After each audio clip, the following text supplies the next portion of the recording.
Je suis Nathaniel Wilson, 32 ans, vivant à Seattle avec une vie que j'ai soigneusement construite à partir de rien. La paix dont je jouis aujourd'hui est venue après 2 décennies de tourments de la part de mon frère Marcus, dont la cruauté ne connaissait aucune limite. Mes parents ont tout vu, mais ont choisi le déni, minimisant ma douleur comme de simples plaintes enfantines. Je pensais avoir enfin échappé à ce cauchemar jusqu'à ce que mon téléphone sonne samedi dernier. Leur voix tremblait alors qu'ils me suppliaient de rentrer à la maison. Marcus a besoin d'une greffe de rein et je suis son seul espoir. Avant de poursuivre mon histoire, laissez un commentaire pour me dire d'où vous regardez. Et n'oubliez pas de liker et de vous abonner pour entendre plus d'histoires de trahison et de rédemption familiale. J'ai grandi dans un quartier résidentiel tranquille de Portland, dans une maison bleue avec des boiseries blanches qui semblaient parfaites de l'extérieur. Mon frère Marcus avait 3 ans de plus et, au début, je l'idolâtrais comme le font souvent les jeunes frères. Je le suivais partout, voulant être comme mon super grand frère qui semblait tout savoir. Cette admiration innocente n'a pas duré longtemps. Le premier incident, je me souviens clairement, s'est produit quand j'avais 5 ans. Marcus en avait 8, assez vieux pour savoir ce qu'il faisait. J'avais reçu pour mon anniversaire une figurine d'action en édition limitée, Captain Stellar, mon super-héros préféré. Je chérissais ce jouet, je le gardais sur une étagère spéciale dans ma chambre. Un après-midi, je suis rentré de la maternelle pour trouver Captain Stellar démembré, ses bras et ses jambes éparpillés sur le sol de ma chambre, sa tête manquante complètement. Quand j'ai pleuré devant mes parents, Marcus a pris son air innocent. C'était probablement comme ça quand il est parti à l'école, a dit Marcus en haussant les épaules. Il casse toujours ses jouets. Ma mère m'a tapoté la tête. Maintenant, Nathaniel, tu dois faire plus attention à tes affaires, et ce n'est qu'un jouet, mon chéri. Pas besoin de tant de drame. Mon père a à peine levé les yeux de son journal. Les garçons seront toujours des garçons. Tu apprendras à être plus fort. Cette nuit-là, j'ai trouvé la tête de Captain Stellar dans le tiroir du bureau de Marcus. Quand je l'ai affronté, il m'a attrapé le bras, le tordant jusqu'à ce que je gémisse. Dis à maman et papa. Et la prochaine fois, ce sera pire que ton stupide jouet, a-t-il chuchoté. J'ai vite appris que Marcus fonctionnait selon des règles différentes de celles des frères et sœurs normaux. Ce n'étaient pas des chamailleries ou des taquineries fraternelles typiques. Il y avait une cruauté calculée dans ses actions, et une satisfaction qu'il tirait de ma souffrance qui m'effrayait même enfant. En vieillissant, Marcus est devenu plus sophistiqué dans son tourment. Il attendait que personne ne regarde pour me faire trébucher, me pincer ou détruire quelque chose que je valorisais. Devant nos parents, il était le fils parfait, poli, charmant, serviable. Derrière des portes closes, il était mon cauchemar personnel. L'école aurait dû être un refuge, mais Marcus s'est assuré que ce ne soit pas le cas.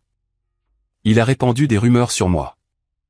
Il a dit aux autres enfants que je faisais pipi au lit ou que j'avais des habitudes étranges. Être le petit frère bizarre de Marcus est devenu mon identité indésirable. J'ai essayé de me faire des amis, mais Marcus trouvait des moyens de saboter ses relations, soit en intimidant d'autres enfants, soit en me faisant honte devant eux. Ma maîtresse de CM1, Madame Norris, a remarqué que quelque chose n'allait pas. Elle a demandé une conférence parents-professeurs et a gentiment suggéré qu'il pourrait y avoir des dynamiques préoccupantes entre Marcus et moi. Mes parents étaient indignés. Marcus est un élève et un frère exemplaire, a insisté ma mère. Nathaniel a toujours été sensible et enclin à l'exagération. Nous y travaillons avec lui. Madame Norris a essayé d'insister, mais mes parents se sont plaints au directeur et l'affaire a été classée. Après cela, j'ai appris que même les adultes ne pouvaient pas m'aider. Je suis devenu plus silencieux, j'ai gardé ma douleur pour moi et j'ai essayé de devenir invisible. Nos dynamiques familiales étaient d'une clarté cristalline. Marcus était l'enfant en or, athlétique, charismatique, académiquement réussi. J'étais la déception, trop silencieux, trop sensible, trop tout ce que mes parents ne valorisaient pas. Il assistait à tous les matchs de baseball de Marcus, l'acclamant bruyamment depuis les tribunes, tandis que mon exposition d'art ou ma foire scientifique recevait un « c'est gentil, mon chéri », si tant et qu'il daigne se montrer. Quand j'avais 10 ans, j'ai finalement eu le courage de me défendre. Marcus avait pris mes devoirs et les avait remplacés par des bêtises, ce qui m'avait valu d'être collé pour ne pas avoir pris mes devoirs au sérieux. Ce soir-là, je l'ai affronté à table. Marcus a volé mes devoirs et les a remplacés par du charabia, ai-je dit, ma voix tremblante. C'est pour ça que j'ai été collé aujourd'hui. La table est tombée silencieuse. Le visage de mon père s'est assombri. Ma mère a semblé embarrassée. Nathaniel, a-t-elle grondé. Quelle terrible accusation portée contre ton frère. Marcus a pris une expression blessée. Pourquoi ferais-je ça? J'étudiais avec Jason tout l'après-midi hier. Tu peux appeler sa mère si tu ne me crois pas. Mon père a frappé la table de la main. Je ne tolérerai pas ce genre de jalousie dans ma maison. Va dans ta chambre, Nathaniel. Pas de dîner ce soir, et tu t'excuseras auprès de ton frère demain matin. En quittant la table, j'ai aperçu le sourire en coin de Marcus. Cette nuit-là, il est venu dans ma chambre. La prochaine fois, a-t-il dit doucement, souviens-toi qu'ils croiront toujours. Je m'en suis souvenu, et je ne l'ai plus jamais accusé publiquement. Le collège a apporté de nouvelles dimensions au harcèlement de Marcus. Maintenant âgé de 14 à 16 ans, il avait développé une intelligence sociale qui le rendait populaire et puissant. Pendant ce temps, je traînais dans les couloirs la tête baissée, essayant d'éviter d'être remarqué. Le harcèlement physique est devenu plus calculé. Marcus savait exactement à quel point frapper pour éviter de laisser des marques, ou me pousser pour que je tombe, mais sans que je puisse prouver que c'était délibéré. Il attendait que nos parents soient hors de portée de voix pour chuchoter des menaces ou des moqueries. Son timing était impeccable. Personne ne t'aime vraiment, me disait-il avec désinvolture en me passant le sel au dîner. Ils ont juste pitié de toi. Ou il me frôlait dans le couloir à la maison. J'ai lu ton journal. Pathétique. Je n'avais jamais tenu de journal, mais j'ai passé des heures à fouiller ma chambre, paranoïaque à l'idée de ce qu'il aurait pu découvrir de mes pensées intimes. Cette guerre psychologique s'est étendue à l'école. Marcus racontait à ses amis des choses embarrassantes que j'aurais prétendument faites, des incidents fictifs d'énurésie nocturne ou des habitudes bizarres. Il piratait mon compte email et envoyait des messages étranges à des camarades de classe. Les gens ont commencé à m'éviter, chuchotant à mon passage. Un incident particulier se démarque de ma 4e année. J'avais passé des semaines à travailler sur un projet de foire scientifique sur l'énergie renouvelable, construisant une petite éolienne fonctionnelle qui pouvait alimenter une ampoule. La nuit précédant la foire, je l'ai laissée dans le garage où je travaillais. Le matin, elle était détruite. Fils coupé, pales cassées, la base fissurée. Ma mère m'a trouvé en pleurs devant les morceaux. Oh, Nathaniel, a-t-elle soupiré. Tu aurais dû faire plus attention à l'endroit où tu la laissais. Le garage n'est pas un endroit pour des choses délicates. Quand j'ai suggéré que Marcus l'avait peut-être fait, la patience de mon père a craqué. Ce jeu de reproches doit cesser. Marcus était à l'entraînement de basket jusqu'à 21h, puis il est allé directement au lit. Je l'ai vérifié moi-même. Tu dois prendre la responsabilité de ta propre négligence. Ce qu'il ne savait pas, c'est que Marcus avait maîtrisé l'art de se faufiler après leur coucher. Je l'avais entendu de nombreuses fois, mais le dire ne ferait que m'attirer plus d'ennuis pour avoir inventé des choses. Au début du lycée, le contraste entre nos vies s'est accentué. Marcus était président du corps étudiant, athlète star, sortant avec les plus jolies filles. J'étais le petit frère maladroit avec peu d'amis, connu principalement pour être trop sensible au bizarre.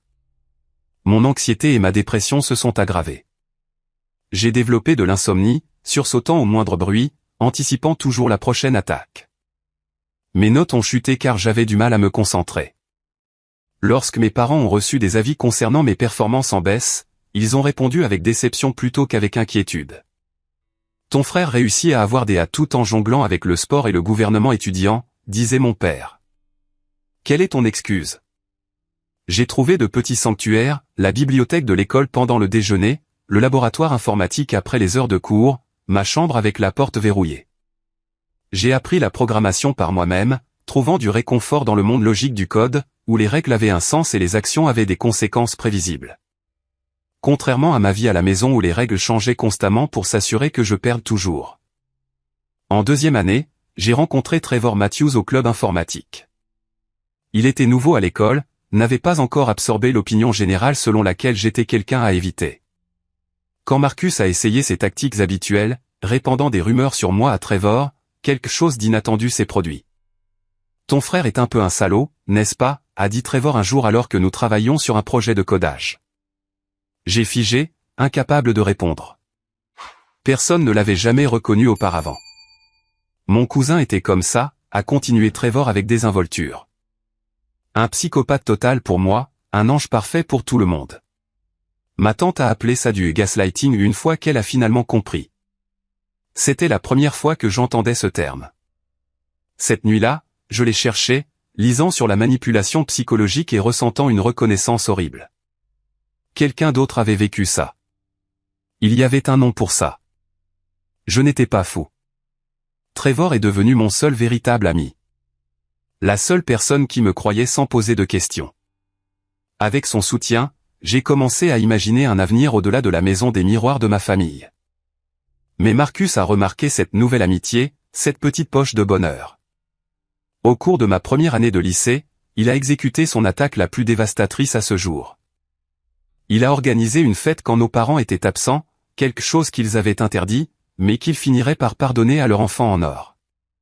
Pendant la fête, plusieurs portefeuilles et téléphones d'étudiants ont disparu. 2 jours plus tard, les objets volés ont été retrouvés dans mon casier avec un petit sachet de marijuana. Le proviseur a appelé mes parents. Marcus a joué le frère choqué et déçu. « Je ne comprends pas », a-t-il dit en secouant tristement la tête. Il agit bizarrement ces derniers temps, il traîne avec ce nouveau gamin. Peut-être que c'est une mauvaise influence. J'ai protesté de mon innocence. Mais les preuves semblaient irréfutables. Seul Trevor m'a soutenu, soulignant que j'avais été chez lui à étudier pendant la fête, que je n'avais pas accès aux objets volés. Mais sa parole contre les preuves n'a pas suffi. J'ai échappé de justesse à l'expulsion, purgeant à la place des semaines de retenue et subissant un examen intense de la part des autorités scolaires et de mes parents de plus en plus inquiets. Ce qu'ils appelaient de l'inquiétude, je le reconnaissais comme de la surveillance. Ils ont commencé à vérifier ma chambre, à surveiller mon utilisation de l'ordinateur, à remettre en question mes allées et venues, tout en observant Marcus avec satisfaction, sachant qu'il avait réussi à faire de moi un prisonnier dans ma propre maison. À 17 ans, je me reconnaissais à peine. L'enfant extraverti qui aimait autrefois l'école était devenu un adolescent renfermé qui sursautait au moindre mouvement brusque et évitait le contact visuel. Mon monde s'était réduit à naviguer quotidiennement dans le champ de mine de la maison et de l'école sans déclencher la cruauté de Marcus ou la déception de mes parents. Marcus, alors âgé de 20 ans, avait choisi de fréquenter le collège communautaire local tout en vivant à la maison. J'avais espéré qu'il déménagerait pour ses études, me donnant un peu de paix pendant mes dernières années de lycée, mais sans succès. Au lieu de cela, sa présence restait une menace constante. Son statut dans notre famille n'était pas diminué. Mes parents avaient créé un fonds d'études pour moi à ma naissance. Rien d'extravagant, mais assez pour couvrir une partie des frais de scolarité dans une université d'État. Cela représentait mon seul espoir d'évasion, la lumière au bout de mon tunnel. J'avais commencé à rechercher des universités à travers le pays, rêvant d'endroits à des milliers de kilomètres de Portland, de Marcus, de l'environnement toxique qui m'écrasait. Un soir du printemps de ma première année de lycée, j'ai surpris mes parents en train de discuter de finances à voix basse. Curieux, je suis resté dans le couloir, hors de vue. Le compte est complètement vide, disait mon père. Comment cela a-t-il pu arriver? Est-ce que ce pourrait être une erreur bancaire, a suggéré ma mère. Je les ai déjà appelés. Les retraits ont été effectués sur plusieurs mois, tous avec le bon code PIN et la vérification d'identité. Mon sang s'est glacé. Il parlait de mon fonds d'études. Le lendemain matin, la tempête a éclaté. Mes parents m'ont confronté au petit déjeuner, le visage sombre. Nous devons parler de l'argent, Nathaniel, a dit mon père. Quel argent, ai-je demandé, sincèrement confus. Ne fais pas l'idiot. Ton fonds d'études. 17 000 $ retirés au cours des 6 derniers mois. Je les ai regardés sans comprendre. Je n'ai pas pris d'argent. Je n'ai même pas accès à ce compte. Ma mère a poussé une pile de papier vers moi. Alors explique ces retraits tous effectués pendant les heures de cours, quand tu es censé être en classe. Et elle a glissé plusieurs avis d'absence de l'école montrant que j'avais séché les cours exactement ces jours-là. J'ai senti la pièce tanguer. Je n'ai pas séché ces cours. J'étais là. Vous pouvez demander à mes professeurs. Nous l'avons déjà fait, a interrompu mon père. Ils ont confirmé tes absences. Marcus est entré dans la cuisine, l'inquiétude gravée sur son visage. Que se passe-t-il? Mon père a expliqué la situation pendant que j'étais assis dans un silence stupéfait. L'expression de Marcus est passée de l'inquiétude à la déception. Je ne voulais rien dire, a-t-il dit avec hésitation. Mais j'ai remarqué des changements chez Nathaniel ces derniers temps. De nouveaux vêtements, il ne pouvait pas expliquer. Rester dehors tard avec des gens que je ne connais pas. C'est un mensonge, ai-je crié. Je n'ai pas acheté de nouveaux vêtements depuis 1 an, et je ne sors jamais tard. Tu m'as mis sous surveillance depuis l'incident du casier. Et il y a ça, a continué Marcus, sortant un petit sachet de pilules de sa poche. Je l'ai trouvé dans son tiroir de bureau quand je cherchais une calculatrice. Mes parents ont fixé les pilules, puis moi, l'horreur et la déception se mêlant dans leurs expressions. Elles ne sont pas à moi, ai-je dit, ma voix brisée. Ils montrent des preuves, comme avec les portefeuilles volés. Vous ne voyez pas ce qu'il fait? Mais ils n'ont pas vu. Ils n'ont pas pu ou n'ont pas voulu reconnaître le schéma qui avait défini toute mon enfance. Mon père a confisqué mon ordinateur portable et mon téléphone. Ma mère a pleuré sur ce qu'ils avaient fait de mal. J'ai été mis à l'isolement indéfiniment avec des discussions sur des séances de conseil pour ma toxicomanie et mon comportement criminel. Plus tard, seul dans ma chambre, j'ai reconstitué ce qui avait dû se passer. Les absences avaient été falsifiées, probablement grâce aux relations de Marcus au bureau de l'école. Les retraits avaient été effectués en utilisant ma carte d'identité, qui avait mystérieusement disparu pendant une semaine plus tôt cette année-là avant de réapparaître dans mon casier de sport. Marcus avait planifié cela méticuleusement, s'assurant que je n'aurais aucune échappatoire. Cette nuit-là, j'ai envisagé d'y mettre fin. L'avenir s'étendait devant moi, sombre et sans espoir. Pas de fonds d'études signifiait pas d'évasion. Mes parents croyaient que j'étais un voleur et un toxicomane. Ma vie à la maison était insupportable. À quoi bon continuer? J'ai envoyé un texto à Trevor en utilisant un vieil iPod que mes parents avaient oublié, en me connectant au Wi-Fi non sécurisé du voisin. Il est venu à ma fenêtre à minuit et nous avons parlé jusqu'à l'aube. Il m'a rappelé que je n'avais qu'à endurer 1 an de plus avant de pouvoir partir légalement. Il m'a aidé à voir qu'il existait des options au-delà du soutien financier de mes parents. Demande des bourses d'études, a-t-il insisté. Tu es assez intelligent. Et les prêts étudiants existent pour une raison.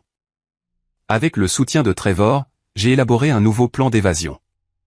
J'ai commencé à postuler pour toutes les bourses que je pouvais trouver, écrivant des essais tard le soir après que mes parents se soient endormis. J'ai pris un emploi à temps partiel dans une librairie locale, économisant chaque sou sur un compte bancaire que la mère de Trevor m'avait aidé à ouvrir, en utilisant son adresse pour les relever. Par miracle, ou peut-être parce que mon désespoir s'est traduit par des essais particulièrement convaincants, j'ai reçu une bourse substantielle pour une université à Boston. Cela ne couvrirait pas tout, mais combiné aux prêts étudiants et à mes économies secrètes, cela rendait l'évasion possible.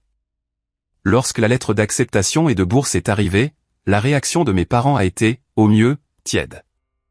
Boston est très cher, s'est inquiétée ma mère, et si loin. L'université d'État serait bien plus pratique maintenant que ton fonds d'études a disparu. Et comment savoir que tu ne gâcheras pas cette opportunité aussi, a ajouté mon père. Marcus, cependant, a reconnu la menace de mon évasion imminente. Dans les semaines précédant mon départ, des choses dont j'avais besoin pour l'université ont commencé à disparaître, mon chargeur d'ordinateur portable, des documents importants, les vêtements d'hiver dont j'aurais besoin à Boston. Ma lettre d'acceptation elle-même a disparu, me forçant à demander un duplicata envoyé directement chez Trevor. Le matin de mon départ pour Boston, mes parents m'ont fait des câlins raides et maladroits. Ma mère m'a tendu une petite enveloppe avec $200 pour les urgences tout en me rappelant à quel point ils étaient déçus par mon comportement passé. Mon père a limité ses conseils à un avertissement sévère sur le fait de rester loin de ces types de personnes qui m'avaient égaré auparavant. Marcus n'est même pas descendu dire au revoir. Alors que le taxi s'éloignait, j'ai regardé la maison de mon enfance et je l'ai vu me regarder depuis la fenêtre de sa chambre, son expression indéchiffrable. Je ne le savais pas alors, mais il faudrait 5 ans avant que je ne leur parle volontairement à nouveau.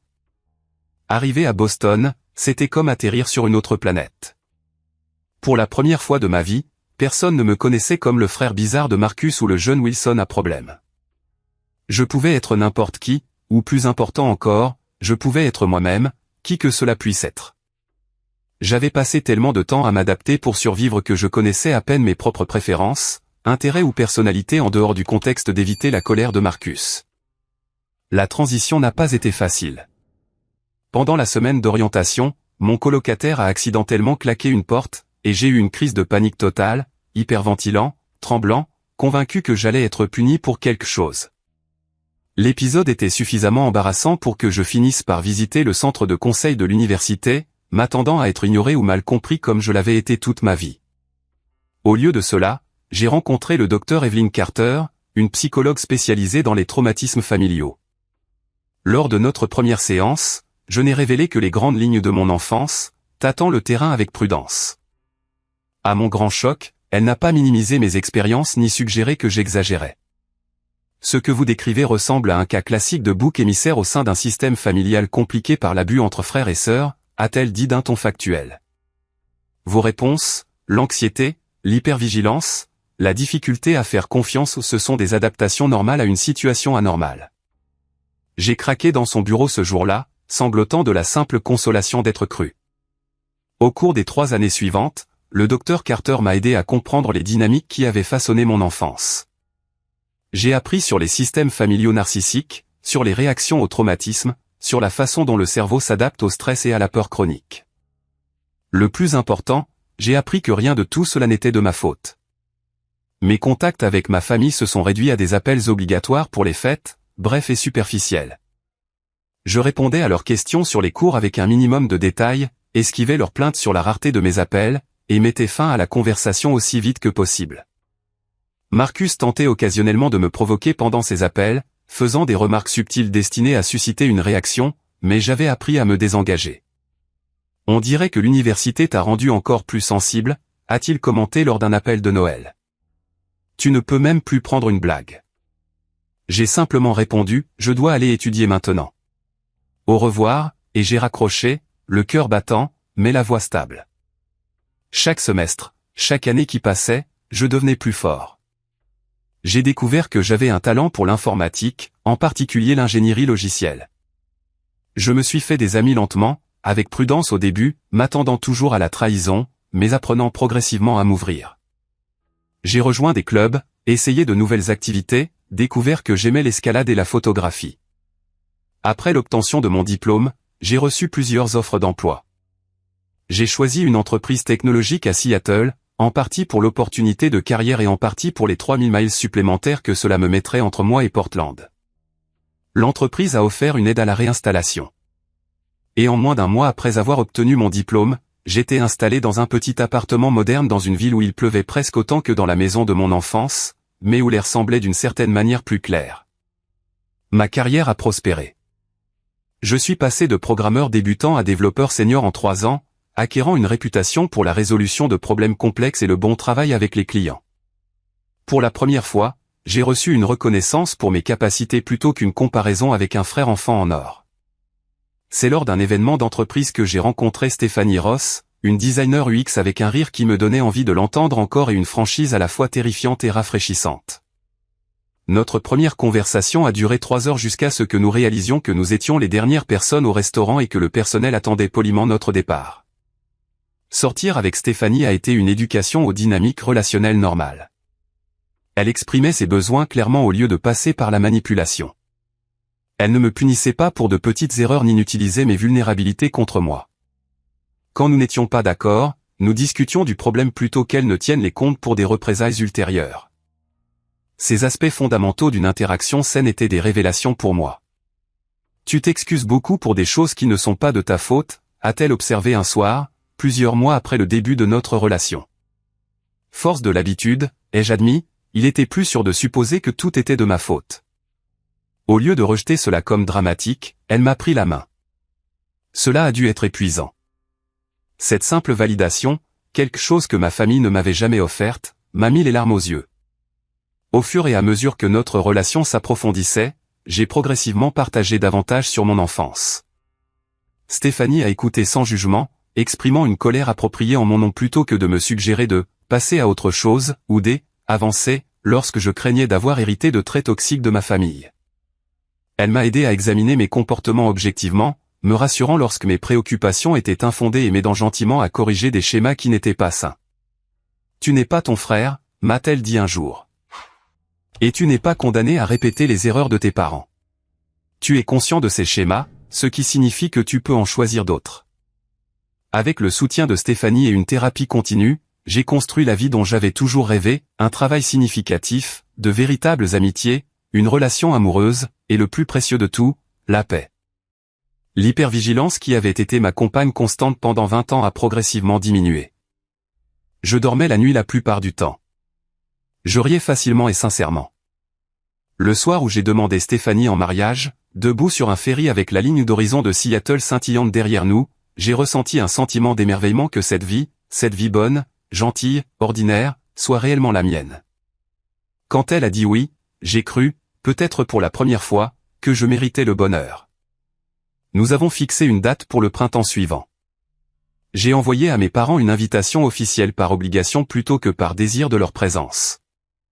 Ils ont répondu par une acceptation tiède et une demande d'amener Marcus et sa nouvelle femme, Véronica. J'ai accepté, supposant que je pourrais supporter leur compagnie pendant une journée, étant donné à quel point j'étais devenu plus fort. Je croyais vraiment avoir échappé à l'attraction gravitationnelle de ma famille toxique. J'avais construit une forteresse impénétrable de distance, de limites et de nouvelles relations. J'étais en sécurité. J'étais libre. Et puis mon téléphone a sonné un samedi matin paisible d'octobre. Et la voix de ma mère, tendue par la panique et lourde de larmes, m'a ramené en orbite. Stéphanie et moi profitions d'un week-end paresseux. La pluie tambourinait contre les fenêtres de notre appartement de Seattle, et l'odeur du café emplissait la cuisine. Nous discutions des destinations de lune de miel, hésitant entre les vignobles de Toscane et les plages de Bali. C'était le genre de moment heureux ordinaire qui me surprenait encore parfois. Cette vie normale que j'avais construite si loin du chaos de mon enfance. Quand mon téléphone a sonné, affichant le numéro de mes parents, mon premier instinct a été de l'ignorer. Ils appelaient rarement en dehors de nos vérifications mensuelles programmées, et ces appels étaient brefs et superficiels par conception, mais quelque chose ou intuition ou peut-être conditionnement persistant m'a fait répondre. Nathaniel. La voix de ma mère sonnait étrange. Tendue. Dieu merci, tu as décroché. Qu'est-ce qui ne va pas, ai-je demandé, immédiatement alerte. C'est Marcus. Elle pleurait maintenant. Il est à l'hôpital. Il y a eu un accident. Les détails sont apparus dans un flot décousu. Marcus rentrait d'une fête, ivre, et avait percuté sa voiture contre une glissière de sécurité. Il avait survécu, mais avait subi de graves blessures internes. Ses reins étaient irréparables. Il avait besoin d'une greffe. Les médecins ont testé ton père et moi, a expliqué ma mère. Mais aucun de nous n'est compatible. Tu es son seul espoir, Nathaniel. Ces mots, tu es son seul espoir, m'ont glacé le sang.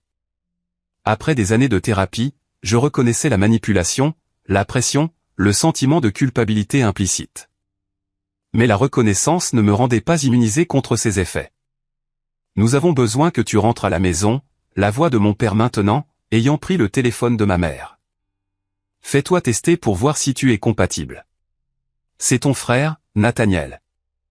Ce dernier appel. C'est ton frère, était lourd d'accusations tacites. Le sous-texte était clair, quelles que soient les doléances que tu penses avoir, quelle que soit la distance que tu as mise. Le sang est le sang. Tu lui dois ça. Après avoir promis d'y réfléchir et mis fin à l'appel, je me suis assis à la table de la cuisine, les mains tremblantes au point de ne pas pouvoir tenir ma tasse de café. Les souvenirs ont afflué. Marcus, détruisant mes affaires, me piégeant pour vol, volant mon fonds d'études, les années de gaslighting et de tourments, et sous tout cela, l'aveuglement persistant de mes parents, leur défense inébranlable de lui à mes dépens. Tu ne leur dois rien, a dit Stéphanie doucement, observant mon visage. Ni une visite, ni un test, et certainement pas un rein. J'ai hoché la tête, mais la culpabilité programmée faisait déjà son chemin dans mon système. Ma respiration est devenue superficielle, ma poitrine serrée. La crise de panique s'est d'abord installée progressivement, puis s'est abattue sur moi comme une vague. Stéphanie m'a guidé à travers les techniques d'ancrage que le docteur Carter m'avait enseignées. 5 choses que je pouvais voir. 4 que je pouvais toucher. 3 que je pouvais entendre. 2 que je pouvais sentir. 1 que je pouvais goûter. Le café amer sur ma langue. La pluie contre la fenêtre. Le tissu doux du canapé sous mes doigts. Une fois le pire passé, j'ai appelé Trevor, qui restait mon ami le plus proche malgré la distance. Il avait entendu les dynamiques familiales de première main, avait été témoin des conséquences de la cruauté de Marcus tout au long du lycée. Ils n'ont pas changé, Nat, a-t-il dit après que je lui ai expliqué la situation. Ils utilisent la même stratégie qu'ils ont toujours utilisée, Marcus en crise, tu t'attends à te sacrifier. La seule différence, c'est que les enjeux sont plus élevés. Mais s'il meurt parce que j'ai refusé? La question qui tourbillonnait dans mon esprit a finalement échappé. La réponse de Trevor a été mesurée. Et s'il meurt? Serait-ce ta faute ou le résultat de ses propres choix et actions au fil de nombreuses années? Il a choisi de conduire en état d'ivresse. Il a choisi de te traiter cruellement toute ta vie. Tes parents ont choisi d'encourager son comportement et de minimiser ta douleur. Es-tu responsable des conséquences naturelles de leur choix? Je n'avais pas de réponse, mais la question elle-même a aidé à créer de l'espace autour du sentiment d'obligation suffocant que je ressentais. Ensuite, j'ai appelé le docteur Carter, qui avait continué à être ma thérapeute par séance vidéo après mon déménagement à Seattle. Elle a écouté la situation sans interruption, puis a offert sa perspective professionnelle. C'est un défi profond en matière de limites, a-t-elle dit. Après des années à construire une séparation saine de la dysfonction de votre famille, on vous demande de donner littéralement une partie de votre corps à la personne qui vous a causé le plus de mal. Il n'y a pas de réponse simple ici, Nathaniel. Mais quoi que vous décidiez, cela doit venir de votre moi authentique, non de la culpabilité, de l'obligation ou de la peur. Comment savoir ce que mon moi authentique veut, ai-je demandé. En prenant le temps de l'écouter. En ne vous précipitant pas dans une décision sous l'effet de la panique. En consultant vos valeurs plutôt que votre conditionnement. Après notre séance, je me suis assis seul sur notre petit balcon, regardant la ligne d'horizon de Seattle disparaître dans le brouillard du soir. La décision qui se présentait à moi ne concernait pas seulement une procédure médicale. Il s'agissait de savoir si j'allais me laisser entraîner à nouveau dans un système qui m'avait presque détruit. Si les limites pour lesquelles j'avais tant lutté pour établir s'effondreraient sous le poids de la crise. Cette nuit-là, j'ai dit à Stéphanie que je devais rappeler mes parents et établir les conditions de mon implication. Quoi que tu décides, a-t-elle dit, je suis avec toi. Mais promets-moi que tu ne les laisseras pas effacer tout ce que tu as construit ici. J'ai promis. Puis j'ai composé le numéro qui, même après toutes ces années, faisait encore battre mon pouls avec anxiété. Je viendrai à Portland, ai-je dit à ma mère, ma voix stable malgré les battements de mon cœur. Je me ferai tester, mais je dois être clair sur quelque chose. Cela ne remet pas à zéro notre relation. Cela n'efface pas le passé. Si je suis compatible et si je décide de donner, ce sera sous des conditions que j'expliquerai à mon arrivée. Il y eut un silence à l'autre bout, puis la voix de mon père, rauque, avec ce qui aurait pu être du soulagement ou du ressentiment. Viens juste ici, Nathaniel. Nous pourrons régler le reste plus tard. Mais je savais qu'il valait mieux ne pas laisser les choses ambiguës avec eux. L'ambiguïté avait toujours été une arme contre moi. Non, ai-je dit fermement. Nous commençons comme nous avons l'intention de continuer. Mes limites sont non négociables. Si vous ne pouvez pas accepter cela, alors je ne viendrai pas du tout. Un autre silence, plus long cette fois. Puis ma mère, soumise. Nous comprenons. S'il te plaît, viens vite. Il n'a plus beaucoup de temps. En raccrochant, je ressentis un étrange mélange d'appréhension et de détermination. Je retournais sur les lieux du traumatisme de mon enfance. Mais je n'étais plus l'enfant sans défense dont il se souvenait. J'étais un homme avec des ressources, avec du soutien, avec une conscience durement acquise des dynamiques qui m'avaient façonné. Je retournais dans la fosse aux lions, mais cette fois je n'étais pas désarmé. Le vol pour Portland fut turbulent, à l'image de mon état intérieur. Stéphanie avait proposé de m'accompagner, mais je lui avais demandé d'attendre. J'avais besoin d'affronter ma famille seule d'abord, de tester ma force contre leur emprise avant de l'exposer à leur dysfonctionnement. Alors que l'avion descendait à travers les nuages de pluie, j'ai vu le paysage familier apparaître. La sinueuse rivière Columbia, les collines verdoyantes, la ligne d'horizon du centre-ville. Mon estomac se serra d'anxiété. Une mémoire musculaire de plusieurs années a marché sur des œufs. J'ai pris de profondes respirations, me rappelant que j'avais des options maintenant. Je pouvais partir à tout moment. J'avais un billet de retour, un travail, une maison, une fiancée qui connaissait ma valeur, même quand je l'oubliais moi-même. Mes parents attendaient à la porte d'arrivée, l'air plus âgé que dans mes souvenirs. Ma mère avait de nouvelles rides autour des yeux, et les cheveux de mon père étaient devenus complètement gris. Ils m'ont approché avec des mouvements maladroits et hésitants, comme s'ils n'étaient pas sur du protocole pour accueillir un fils qu'ils avaient effectivement perdu il y a des années. Ma mère a tendu les bras pour un câlin, ce que j'ai autorisé, mais sans le rendre pleinement. Mon père m'a serré la main formellement, puis m'a tapoté l'épaule dans un geste affectueux guindé. « Tu as bonne mine », a dit ma mère, ses yeux m'évaluant. « Seattle doit te réussir. »« Oui », ai-je simplement répondu. Le trajet jusqu'à l'hôpital fut rempli de leurs bavardages prudents, commentaires sur la météo, questions sur mon vol, observations sur les changements de la ville depuis mon départ. Ils ont délibérément évité toute mention de l'état de Marcus ou de la raison de ma visite, comme si nous étions en excursion familiale ordinaire plutôt que pour une urgence médicale. Cette superficialité était leur spécialité, glissant à la surface des choses, sans jamais reconnaître les profondeurs tumultueuses en dessous. Dans le passé, j'avais participé à cette mascarade, désespéré d'obtenir un semblant de normalité. Maintenant, je la reconnaissais comme une autre forme de déni, et je refusais de jouer le jeu. « Parlez-moi davantage de l'état de Marcus », ai-je dit, interrompant le monologue de ma mère sur un nouveau centre commercial. « Qu'est-ce qui s'est passé exactement? Quel est le pronostic ?» Mes parents ont échangé des regards sur le siège avant. Mon père s'est raclé la gorge. Il rentrait d'un événement professionnel, a-t-il commencé. Maman a dit que c'était une fête, ai-je corrigé. Un autre coup d'œil entre eux. Oui, eh bien, une fête professionnelle. Son entreprise fêtait l'atteinte des objectifs trimestriels. Marcus a bu quelques verres, puis a essayé de rentrer en voiture. Il a percuté une glissière de sécurité sur le pont Morrison. Il a eu de la chance de s'en sortir, a ajouté ma mère. La voiture est détruite. Ses reins ont été gravement endommagés par l'impact. Les médecins ont tenté une dialyse, mais il y a eu des complications. Ils ont clairement indiqué qu'une greffe était la seule solution viable à long terme. L'hôpital était en grande partie comme je m'en souvenais d'une amydalectomie de mon enfance. La même odeur antiseptique, le même éclairage fluorescent qui rendait tout le monde malade. Nous avons pris l'ascenseur jusqu'au 5e étage où un panneau indiquait « Néphrologie unité de transplantation ». La chambre de Marcus était privée, avec des moniteurs qui émettaient des bips réguliers et des perfusions qui couraient dans son bras. Il semblait diminuer d'une certaine manière, sa présence habituellement imposante réduite par la blouse d'hôpital et les appareils médicaux.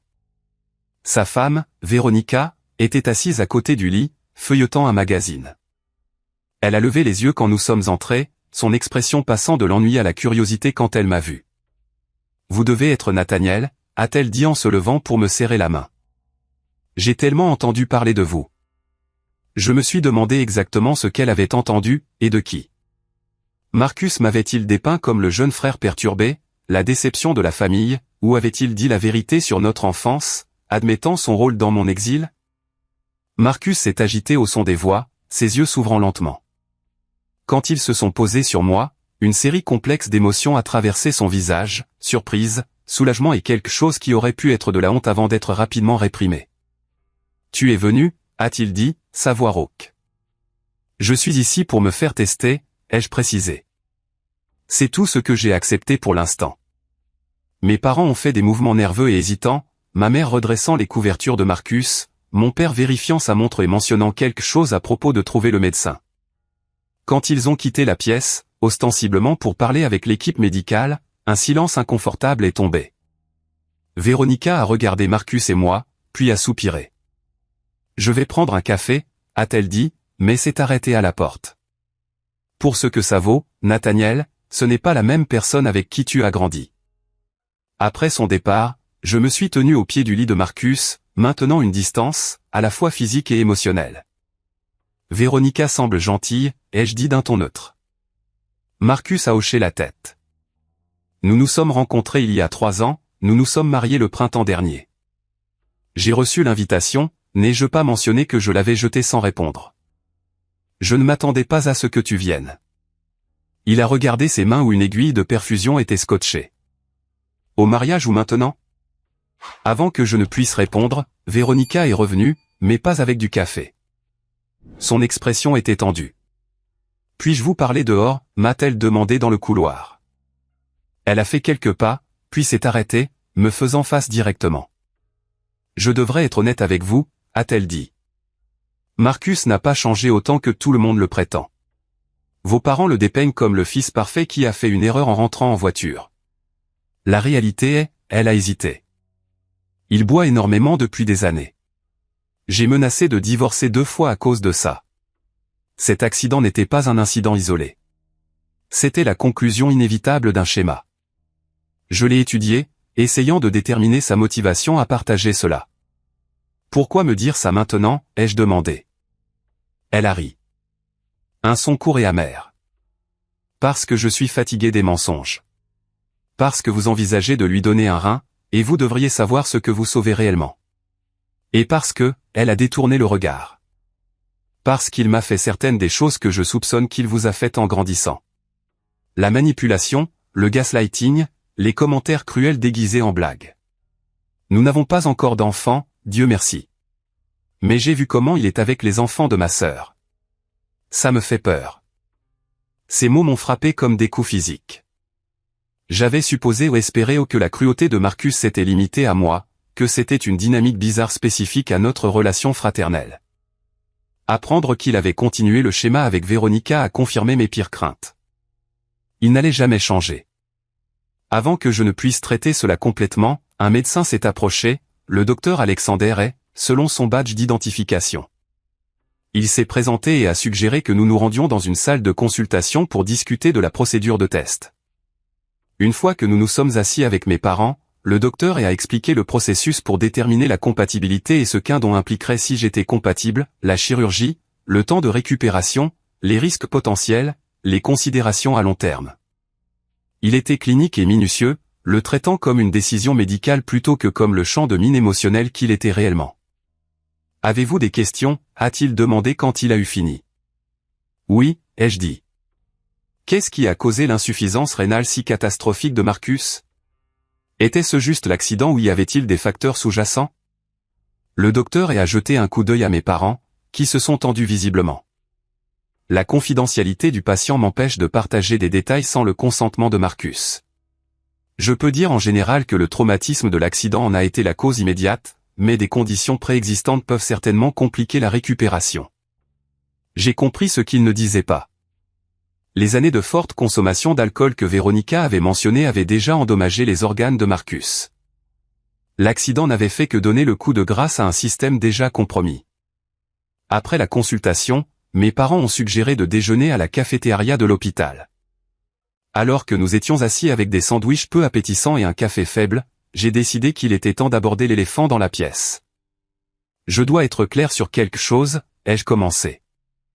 Je ne suis pas ici parce que j'ai oublié ou pardonné ce qui s'est passé quand nous vivions sous le même toit. Je suis ici parce que, malgré tout, je ne veux pas que Marcus meure si je peux l'empêcher. Mais je ne ferai pas semblant que nous sommes une famille normale se retrouvant dans une crise. Le visage de ma mère s'est froissé. Nathaniel, tout cela remonte à si longtemps. Vous étiez des enfants. Les frères et sœurs se disputent. Non, ai-je interrompu, ma voix ferme mais calme. Ce qui s'est passé entre Marcus et moi n'était pas une rivalité fraternelle normale. C'était un abus systématique, et vous l'avez tous les deux permis. Le visage de mon père s'est assombri avec l'expression familière qui m'avait autrefois terrifié. C'est une accusation très grave. Ce n'est pas une accusation. C'est une déclaration de fait.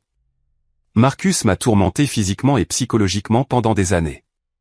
Il a détruit mes affaires, saboté mes relations, m'a piégé pour des choses que je n'ai pas faites. Et vous deux, je les ai regardés tour à tour. Soit vous ne l'avez pas vu, soit vous avez choisi de ne pas le voir. Tu as toujours été sensible, a dit ma mère, son renvoi par défaut. Tu prenais tout tellement à cœur. Comment aurais-je dû le prendre quand Marcus a détruit mon projet scientifique ou quand il a volé mon fonds d'études et m'a piégé pour cela? N'était-ce que ma sensibilité? Mon père s'est penché en avant. Nous ne savons pas avec certitude que Marcus a pris cet argent. Stop. Ma voix était calme, mais si tranchante qu'ils se sont tous les deux tus. C'est exactement la dynamique dont je parle. Marcus fait quelque chose de cruel ou de destructeur, ai-je souligné. Et vous niez, minimisez ou me blâmez. Cela a été le schéma de toute ma vie, et je vois que ça n'a pas changé du tout. Ma mère a commencé à pleurer doucement. Mon père a mis son bras autour d'elle, me fixant comme si j'étais le méchant de cette scène. Nous ne sommes pas venus ici pour remuer l'histoire ancienne, a-t-il dit. Nous sommes ici parce que ton frère a besoin de toi. Et j'ai besoin de quelque chose aussi, ai-je répondu. J'ai besoin de la reconnaissance de ce qui s'est réellement passé dans notre famille. J'ai besoin de rendre des comptes. Sans cela, il n'y a pas de chemin possible pour nous, avec ou sans rein. Je me suis levé, soudain incapable de rester à cette table un instant de plus. Je terminerai les tests comme promis, mais ma décision concernant le don dépendra de votre volonté d'affronter la vérité sur notre famille. Toute la vérité. Je suis parti, leurs protestations s'estompant derrière moi. J'ai trouvé un coin tranquille dans le hall de l'hôpital, le cœur battant, mais l'esprit étonnamment clair. C'était la première fois que je les confrontais aussi directement au passé. Et bien que leur réaction ait été prévisible, ma propre calme détermination était nouvelle. Après m'être ressaisi, je suis retourné dans la chambre de Marcus, le trouvant seul. Véronica était rentrée se reposer, et mes parents étaient vraisemblablement encore à la cafétéria, se remettant de notre confrontation. Ils m'ont dit que tu serais testé demain matin, a dit Marcus en entrant. J'ai hoché la tête, prenant la chaise près de son lit, mais pas trop près. Pourquoi, a-t-il demandé. Après tout ça, pourquoi même envisagerais-tu cela? C'était la première question honnête qu'il m'ait posée de toute notre vie. J'essaie encore de comprendre, ai-je répondu honnêtement. Marcus est resté silencieux un long moment, fixant le plafond. Je n'étais pas sûr que tu viendrais. Je leur ai dit de ne pas t'appeler. Cela m'a surpris. Pourquoi? Il s'est agité inconfortablement. Parce que je savais ce qu'il ferait, le sentiment de culpabilité, la manipulation émotionnelle, la même manigance qu'ils t'ont toujours faite, te rendant responsable de tout arranger. C'était une évaluation si précise de notre dynamique familiale que j'en suis resté sans voix un instant. Et il a continué, sans me regarder dans les yeux, parce que je sais que je ne mérite pas ton aide. Pendant un instant, j'ai aperçu quelque chose que je n'avais jamais vu chez mon frère auparavant, un éclair de véritable conscience de soi. Mais aussi vite, il a été remplacé par le Marcus plus familier. Mais ils ont insisté, a-t-il dit, une pointe de l'ancien sentiment de droit se glissant dans sa voix. Ils ont dit que tu étais la seule option restante. Et la famille, n'est-ce pas? Malgré nos différences. Différences, ai-je répété incrédule. Est-ce ainsi que tu appelles ce que tu m'as fait pendant 18 ans? Des différences? Sa mâchoire s'est crispée. J'étais un gamin aussi, Nathaniel. Les enfants font des choses stupides. Les enfants se taquinent. Ils se disputent. Ils ne s'engagent pas dans une torture psychologique systématique. Ils ne piègent pas leurs frères et sœurs pour vol ou ne détruisent pas leurs opportunités universitaires. Toujours aussi dramatique, a-t-il marmonné. Et à ce moment-là, il ressemblait exactement à notre mère. Écoute, si tu vas aider, aide. Sinon, retourne simplement à Seattle. Ne rends pas cela plus difficile que nécessaire. Je me suis levé, une vague de clarté m'envahissant. Rien n'avait changé. Ni Marcus, ni mes parents, ni la dysfonction fondamentale qui m'avait poussé à traverser le pays à 2 reprises. Je serai au centre de test à 8 heures demain, ai-je dit. Après cela, je déciderai de ce qui se passera ensuite. J'ai quitté la pièce sans me retourner, ma décision se cristallisant déjà, bien que je ne la verbaliserai pas avant d'avoir eu le temps de bien réfléchir. Dans le couloir de l'hôpital, j'ai sorti mon téléphone et réservé une chambre d'hôtel. Il était hors de question que je reste chez mes parents, entouré des échos de la vieille douleur et du nouveau déni. En marchant vers la sortie, j'ai ressenti une étrange légèreté. Je les avais tous affrontés, Marcus, ma mère, mon père, et j'avais tenu bon. Leur pouvoir de me rabaisser, de me faire douter de ma propre réalité, s'était finalement brisé de manière irrévocable. Dans ma chambre d'hôtel ce soir-là, je me tenais à la fenêtre, regardant la pluie familière de Portland strier le vert. La ville semblait à la fois intimement connue et complètement étrangère, comme un rêve récurrent soudainement vécu éveillé. J'ai d'abord appelé Stéphanie, décrivant les confrontations avec ma famille, les révélations de Véronica sur Marcus et le sentiment de vide qui s'était installé dans ma poitrine. Je ne sais pas à quoi je m'attendais, ai-je admis. Une partie de moi espérait qu'une crise aussi grave aurait pu les changer, les rendre plus réfléchis, plus honnêtes. Mais ils sont exactement les mêmes. Les gens changent rarement, à moins qu'ils ne le veuillent, a dit Stéphanie doucement. Et vouloir changer exige de reconnaître qu'il y a quelque chose qui ne va pas en premier lieu. Sa voix, stable et rationnelle, m'a ancré. C'était la différence entre mon passé et mon présent. Avoir quelqu'un qui se tenait fermement à mes côtés, qui me voyait clairement et me valorisait constamment.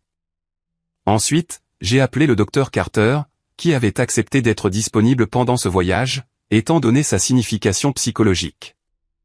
J'ai l'impression d'être manipulé dans une situation sans issue, lui ai-je dit. Si je donne, je sacrifie ma santé physique pour quelqu'un qui m'a abusé et montre un remords minimal. Si je ne le fais pas, je suis le méchant qui a laissé son frère mourir par pure méchanceté. Ce ne sont pas vos seules options, a souligné le docteur Carter. Il y a une voie médiane ici. Vous pouvez fixer des conditions qui protègent votre bien-être tout en aidant, si c'est ce que vous voulez finalement faire. Quel genre de conditions? Cela dépend de ce dont vous avez besoin pour vous sentir en sécurité dans cette interaction. Qu'est-ce qui ferait en sorte que cette situation vous semble moins un sacrifice et plus un choix? J'ai réfléchi à cette question toute la nuit, faisant des listes, rayant des choses, affinant mes pensées. Au matin, j'avais de la clarté. Le processus de test était simple. Prise de sang, typage tissulaire, évaluation complète de la santé. L'équipe médicale était professionnelle et non jugeante, traitant mon don potentiel comme mon choix plutôt qu'une conclusion inéluctable. Après avoir terminé les tests, j'ai demandé une réunion privée avec mes parents. Nous nous sommes réunis dans la même salle de consultation que la veille. Le territoire neutre de l'hôpital offrant un certain tampon émotionnel. Je veux être très clair sur notre situation, ai-je commencé. Les résultats des tests prendront quelques jours. Si je suis compatible et si je décide de faire un don, ce sera sous des conditions spécifiques. Ma mère a commencé à protester. Mais mon père a posé une main protectrice sur son bras. Quelles conditions, a-t-il demandé. J'ai pris une grande inspiration. Premièrement, la reconnaissance. J'ai besoin que vous reconnaissiez tous les deux que ce qui s'est passé dans notre famille n'était pas une rivalité fraternelle normale. Marcus m'a abusé systématiquement et délibérément, et vous l'avez permis par le déni et l'inaction. Le visage de ma mère s'est durci.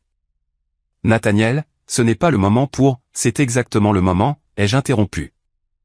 Pendant des années, j'ai porté ce fardeau seul. J'ai travaillé dessus en thérapie, j'ai reconstruit ma vie malgré cela, mais vous n'avez jamais eu à y faire face. Ça se termine maintenant, ai-je continué, ma voix stable. Deuxièmement, l'action. Vous avez tous les deux besoin d'aide professionnelle pour comprendre votre rôle dans ce qui s'est passé. Je veux un engagement dans une thérapie familiale avec un spécialiste des systèmes familiaux dysfonctionnels. Pas juste une ou deux séances pour m'apaiser, mais un véritable engagement continu. L'expression de mon père était indéchiffrable. Et troisièmement, les limites. Si je fais cela, cela ne remet pas notre relation à une version fantasmée où tout est pardonné et oublié. Cela ne vous donne à aucun d'entre vous le droit de me faire des demandes ou des attentes au-delà de cette situation spécifique. Ma vie à Seattle, ma relation avec Stéphanie, mes contacts limités avec cette famille, tout cela reste mon choix. Le silence qui a suivi était lourd de décennies de vérité tacite. Ma mère a essuyé des larmes de ses joues, mais ses yeux contenaient plus de colère que de tristesse. Tu nous fais du chantage alors que la vie de ton frère est en jeu, a-t-elle dit. Non, ai-je répondu calmement. J'établis les conditions dans lesquelles je suis prêt à aider. Vous êtes libre de les refuser. Il existe des options de dialyse, des listes d'attente pour des greffes, d'autres voies médicales. Je ne suis pas le seul espoir de Marcus. Je suis juste le plus pratique. Mon père, toujours pragmatique, a demandé, et si nous acceptons ces conditions? Alors, si je suis compatible, je ferai le don. Mais l'accord vient d'abord, pas après. Je les ai laissés en discuter, sachant qu'il considérerait probablement mes conditions comme déraisonnables ou vindicatives plutôt que comme les protections nécessaires qu'elles étaient. Je suis retourné à mon hôtel, j'ai fait ma petite valise et je me suis préparé à l'un ou l'autre résultat. Quoi qu'il décide, je quitterai Portland demain, ne revenant que si nécessaire pour l'opération.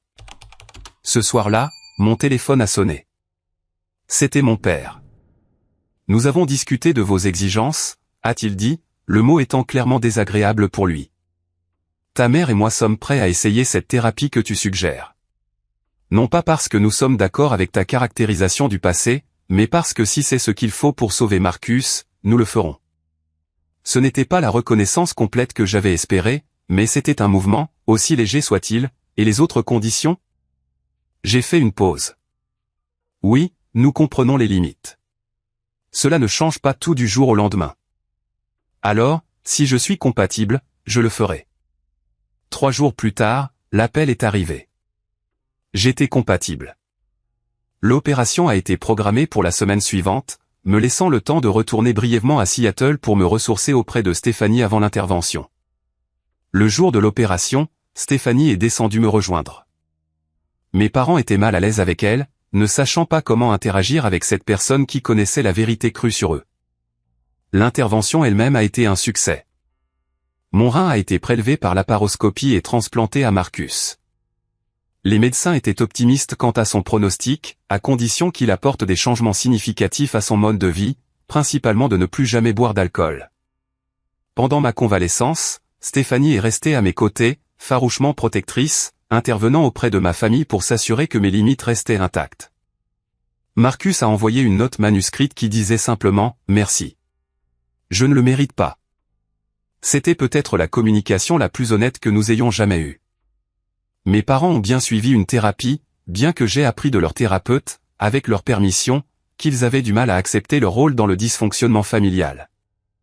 Ma mère, en particulier, a résisté à l'idée qu'elle avait échoué à me protéger, trouvant plus facile de croire que j'avais été trop sensible que d'avoir été négligente. 6 mois plus tard, de retour à Seattle et complètement rétabli, j'ai reçu un email de Marcus. Il était sobre, écrivait-il, assistant à la fois à une thérapie individuelle et aux alcooliques anonymes. Véronica avait accepté d'essayer le conseil avec lui. Il n'a pas demandé pardon ni de relation, a juste partagé l'information à titre d'archive. Je n'ai pas répondu immédiatement. Quand je l'ai fait, des semaines plus tard, mon message était bref, je suis content que tu reçoives de l'aide. Prends soin de mon rein. Mes parents ont continué à appeler mensuellement. Nos conversations restaient maladroites, mais avec des moments de plus grande authenticité qu'auparavant. Ma mère faisait occasionnellement référence à quelque chose de ces séances de thérapie, indiquant qu'elle s'engageait au moins dans le processus. Mon père, une fois, à mon grand choc, a dit « Je pense que nous avons manqué beaucoup de ce qui se passait entre vous deux garçons. J'essaie de comprendre pourquoi. » Ce n'était pas un règlement de compte complet, mais c'était un début. Stéphanie et moi avons poursuivi nos projets de mariage, une petite cérémonie sur la côte de Washington. J'ai invité ma famille avec des attentes claires quant à leur rôle et leur comportement. Ils ont assisté, discrets et prudents, essayant clairement de naviguer dans les nouvelles dynamiques entre nous. Pendant la réception, Marcus s'est approché de moi, gardant une distance respectueuse. « Félicitations », a-t-il dit. « Stéphanie semble bonne pour toi. »« Elle l'est », ai-je acquiescé. « Écoute, je sais que nous ne pouvons pas revenir en arrière. Je sais qu'il s'est passé trop de choses, mais je voulais te dire que je suis désolé. Ce n'est pas suffisant, mais c'est vrai. » C'était la chose la plus proche d'une excuse sincère que j'ai jamais reçue de sa part. J'ai hoché la tête, incapable d'offrir le pardon pour l'instant, mais reconnaissant l'effort. « Prends soin de toi, Marcus, ai-je dit, et comme je l'ai dit avant, prends soin de mon rein. » Il a presque souri à cela, puis est parti, respectant les limites que j'avais établies. De retour dans notre maison de Seattle, maintenant partagée avec Stéphanie comme mon épouse, j'ai senti les dernières pièces de mon parcours de guérison se mettre en place. J'avais affronté mon agresseur et ceux qui l'avaient permis. J'avais établi des limites et les avais fait respecter. J'avais offert de l'aide sans sacrifier mon estime de soi ou ma sécurité. Plus important encore, j'avais appris que la famille ne se résume pas au sang ou à une histoire partagée. C'est une question de respect, d'honnêteté et de soins mutuels. Stéphanie était ma famille maintenant. Trevor était ma famille. Les amis qui m'avaient soutenu tout au long de ce voyage étaient ma famille. Et mes parents proches, ils existaient dans un espace soigneusement géré à la périphérie de ma vie. Leur accès à moi dépendait de leurs efforts continus vers le changement. Je ne sais pas s'ils comprendront ou reconnaîtront un jour pleinement les dommages qu'ils ont causés, mais j'ai réalisé que ma guérison ne dépend pas de leur reconnaissance. Ma paix est la mienne à construire et à protéger, quel que soit leur chemin. Si vous avez déjà été le bouc émissaire de votre famille, celui dont la vérité a été niée, dont la douleur a été minimisée, sachez ceci, vous pouvez vous échapper. Vous pouvez guérir. Vous pouvez construire une vie où vous êtes valorisé et cru. Et parfois, vous pouvez même trouver un moyen d'aider ceux qui vous ont blessé sans vous sacrifier dans le processus. Quelle est votre expérience avec des dynamiques familiales comme celle-ci? Avez-vous déjà dû établir des limites fermes avec des proches toxiques? Laissez un commentaire ci-dessous et partagez votre histoire. On ne sait jamais qui pourrait avoir besoin d'entendre exactement ce que vous avez traversé. N'oubliez pas de liker et de vous abonner si cette histoire a résonné en vous et de la partager avec quelqu'un qui pourrait être confronté à des problèmes familiaux similaires. Merci d'avoir écouté et rappelez-vous que votre vérité compte, même quand les autres refusent de la voir.